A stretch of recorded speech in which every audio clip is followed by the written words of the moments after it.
Myself,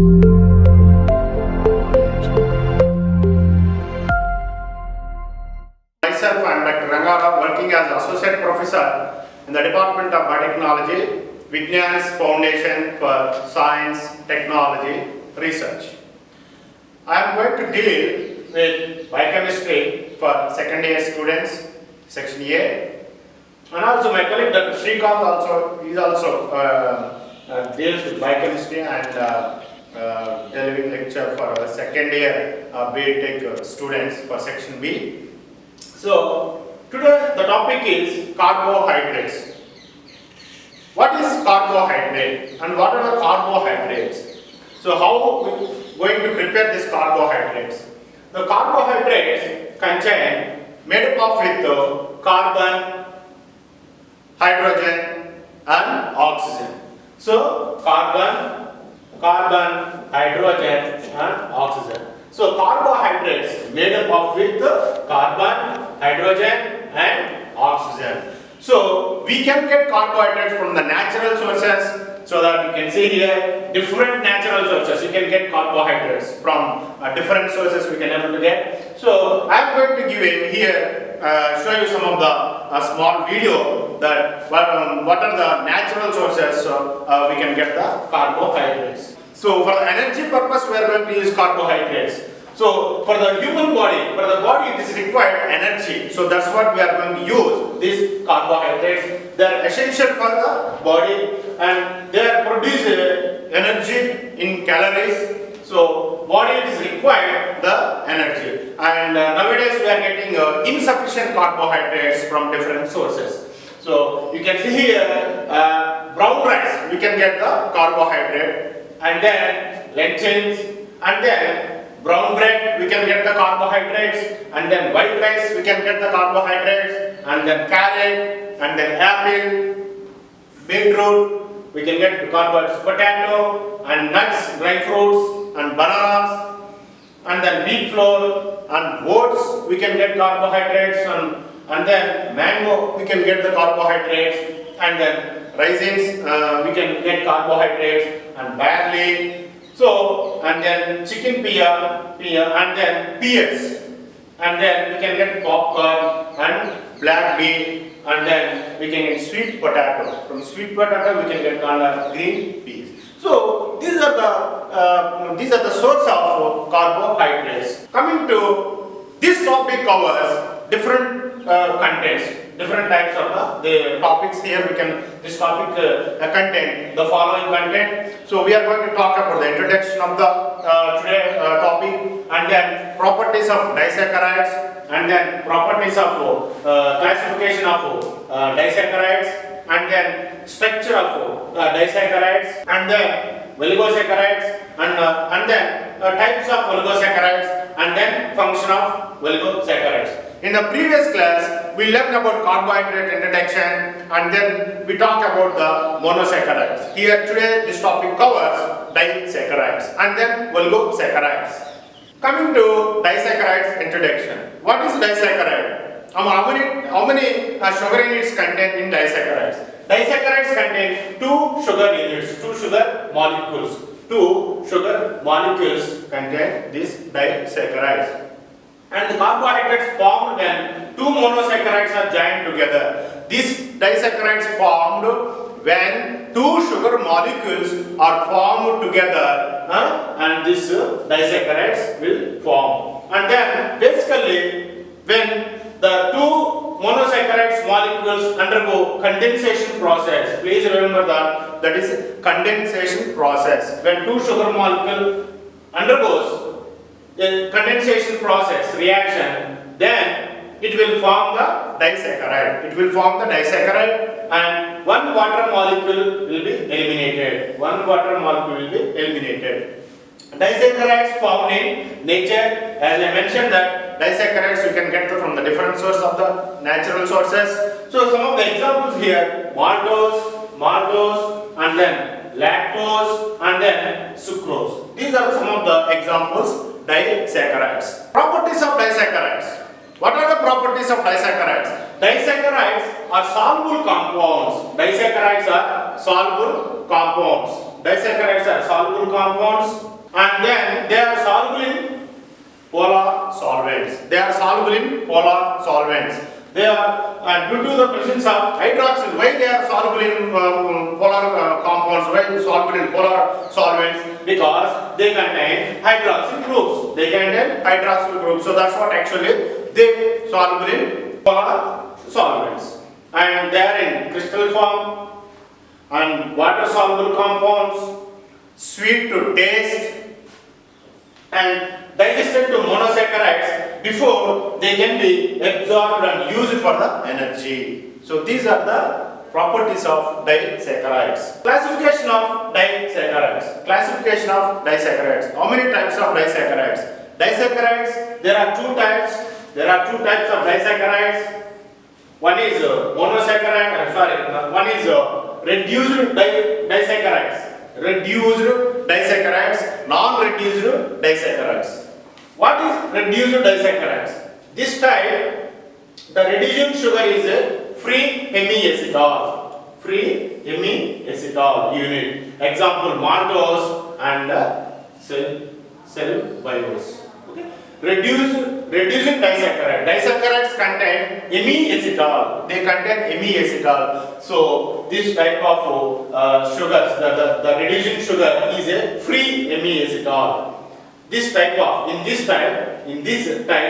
disaccharide, the reducing sugar is a free hemiacetal. They contain free hemiacetal. So this is example, maltose. Non-reducing disaccharides. What is non-reducing disaccharide? In this type, no free hemiacetal. In this type, no free hemiacetal. Example, sucrose. Coming to maltose. What is maltose? So maltose is a disaccharide. Characteristics of maltose, they are actually malt flavor. They are flavor compounds. You can see they are flavor. Okay, characteristic to malt flavor and end product of enzymatic degradation. End product of enzymatic degradation of starch and glycogen by amylase. Okay, shows mutation. This shows mutation. And then fermentable. This you can do the fermentation process. You can use fermentation process. It is a fermentable. And this one is water soluble compounds. Maltose. This is actually structure maltose. This is a structure for maltose. You can see here alpha D glucose. Alpha D glucose. And then here one more sugar molecule, beta D glucose. Here we need to observe why it is alpha D glucose. You can see the OH, and here you can see the OH. Okay, and here you can see the OH. This one. Okay, so this you need to observe alpha D glucose and then beta D glucose. So this one is hemiacetal. So this one is alcoholic group. Okay, this is C1 position. This is also C1, carbon 1 position. Carbon 1, 2, 3, 4, 5 and then 6. Here also carbon. This one is carbon 4. 1, 2, 3. This one is 4. This one is 1. And then 4, 5, 6. So this one is alpha D glucose because OH is down. So that is the actual OH is down. That's what we mentioned here, alpha D glucose. Whereas this is, you can see OH, and this one is beta D glucose. So when this condensation process, when it is happening the condensation process, this is actually condensation process. The H2O will eliminated here. H2O is eliminated here. So when it happens this one, you can get maltose. This is acetal. So this we call alpha D glucopyranol. And 1,4 because this is the 1 and this is the 4. So 1,4 D glucopyranose because you can see the structure looks like a pyranose. The structure if you see looks like a pyranose. Alpha D glucopyranose 1 to 4. Alpha linkage you can see here 1 to 4 linkage. So D glucopyranose. So this is actually condensation process. Whereas hydrolysis process, when it is happen hydrolysis process, maltose, you can see here, when it is happen hydrolysis process, then H2O we are going to add here. Here we are going to add H2O. When it is happen H2O, then again this maltose will form two sugar molecules. So this is one sugar molecule and this is another sugar molecule. So this is the difference between hydrolysis process and then condensation process, how the maltose will form.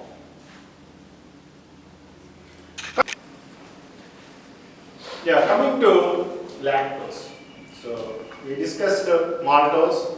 So maltose is one of the disaccharide, and we discussed about how it forms, and we had a discussion about the structure, how it is formed between two sugar molecules.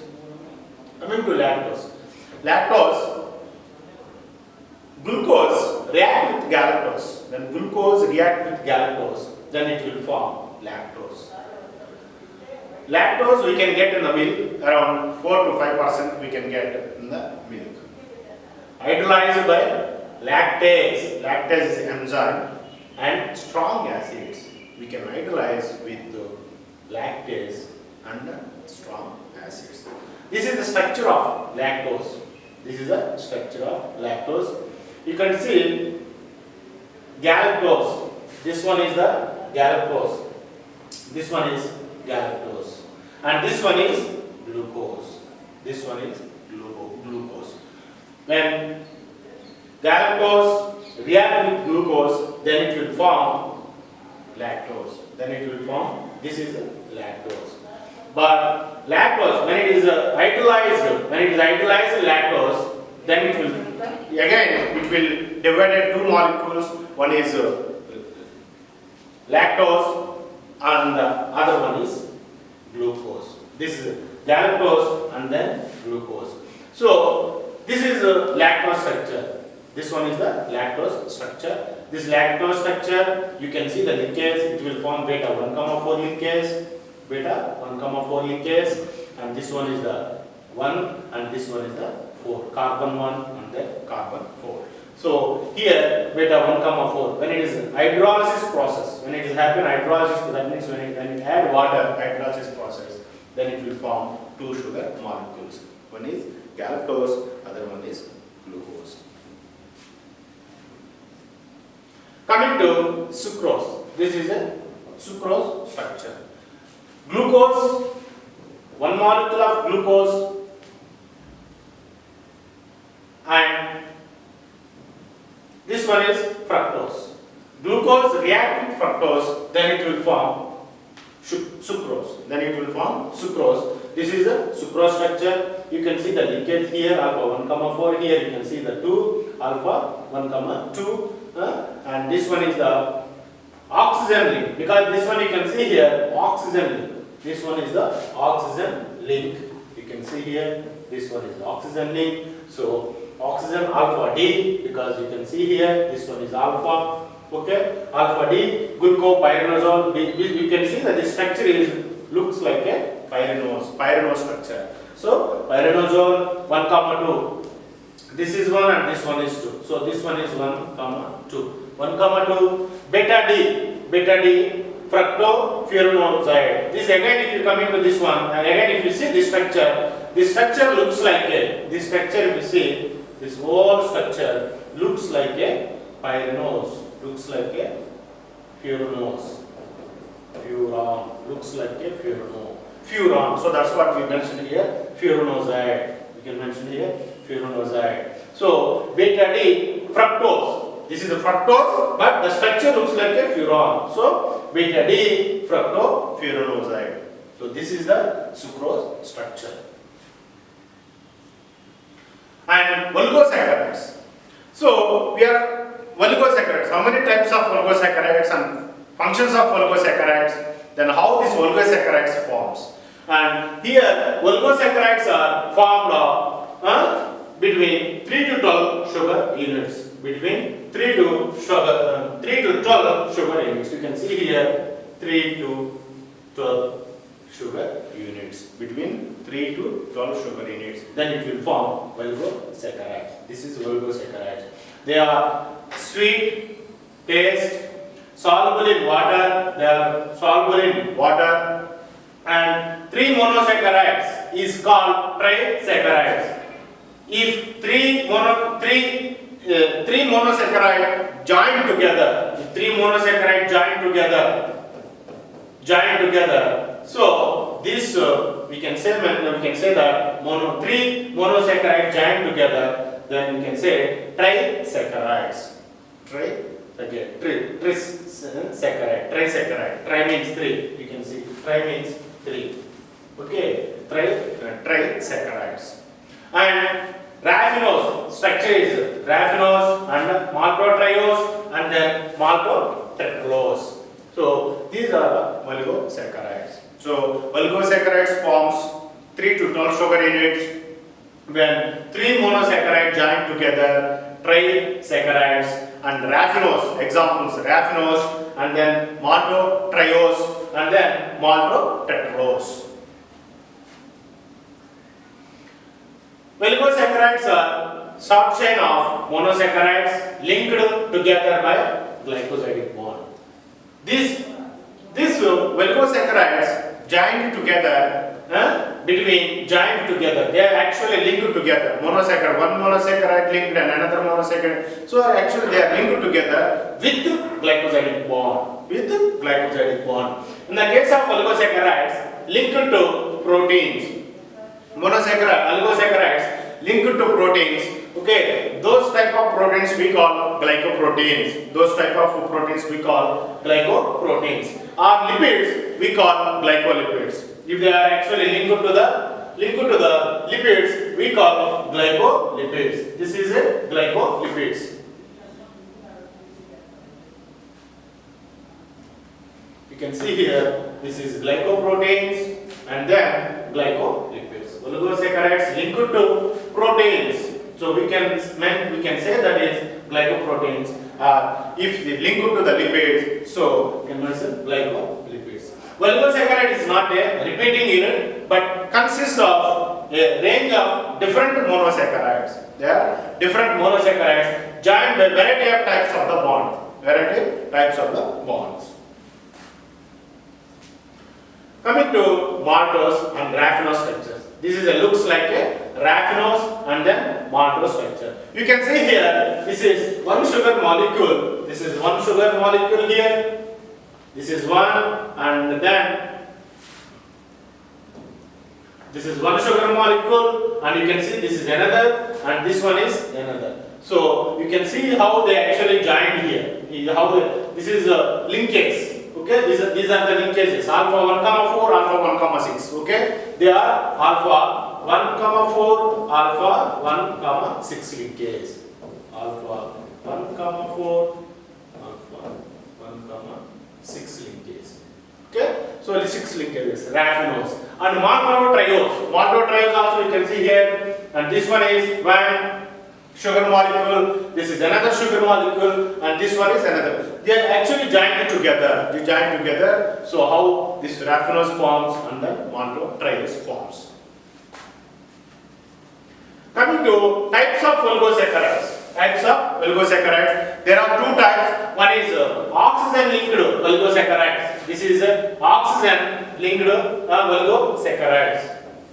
Attached to the protein via oxygen glycosidic bond to the OH groups of serine, okay, this and then threonine. These are the amino acids side chain. So oxygen-linked oligosaccharides attached to the protein via oxygen glycosidic bonds. These are the oxygen glycosidic bond to the OH groups of amino acids. OH groups of the amino acids. These are the amino acids. This type of oligosaccharides we call oxygen-linked oligosaccharides.